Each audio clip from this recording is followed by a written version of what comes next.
This war, we're not winning it. If you speak a word of what I'm about to show you, you will be executed for high treason. It's beautiful. It's the greatest encryption device in history, and the Germans use it for all communications. Everyone thinks Enigma is unbreakable. Let me try, and we'll know for sure. Mr. Turing, do you know how many died because of it? I don't. 3, while we've been having this conversation.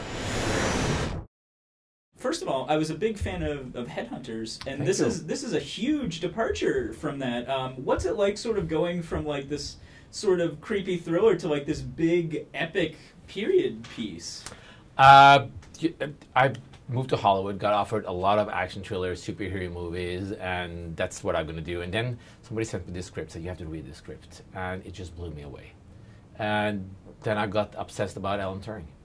And you know, you find material and I think I have to tell this story, otherwise I'll die. It's become, you know, it's become very important to me. It's a tribute to an unsung hero and how important it is that we're different, that somebody are not normal and stand out, and those who are, you know, think differently. Yeah, and talking to Matthew and Benedict and all those guys, they knew a lot about Alan Turing growing up. That was something that we were really taught in school. So what was it like for you learning about Alan Turing, and how much about him did you know before you came to this project and you got offered this? I knew very little. And that's also, so I think the movie in many ways are how I experienced learning about Alan Turing. It's the mystery around it. We start off with the break-in, and then you unravel as you go along, and you put the pieces together. And that was my experience of sort of like digging into material, and I find out more and more. And people ask me like a lot, like, what did you invent? What did you add to the story? And basically nothing. It was such a, you know, it's a war story. It has a spy thriller. It's a love story. It's a human rights story. It's about the invention of the computer. It has all these layers, and it's just mind-blowing.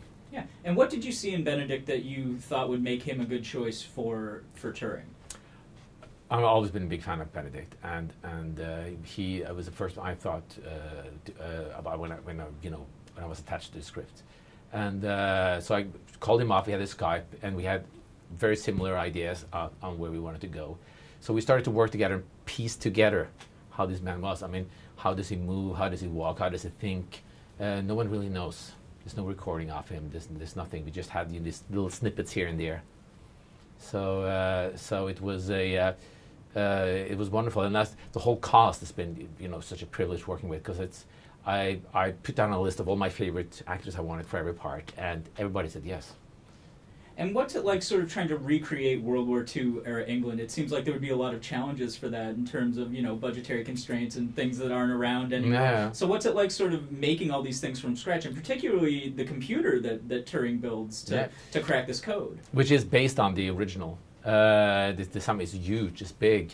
No, we just have to dig in and do it. And we're trying to shoot as much of the movie where it actually happened. Like the school is where Alan Turing went to school. We shot part at Bletchley where we could shoot it, and it was really important for us to keep the authenticity, that make it as authentic as possible, and make it right without making it stiff and burdening, and making it sort of like a, you know, a very strict period drama in many ways.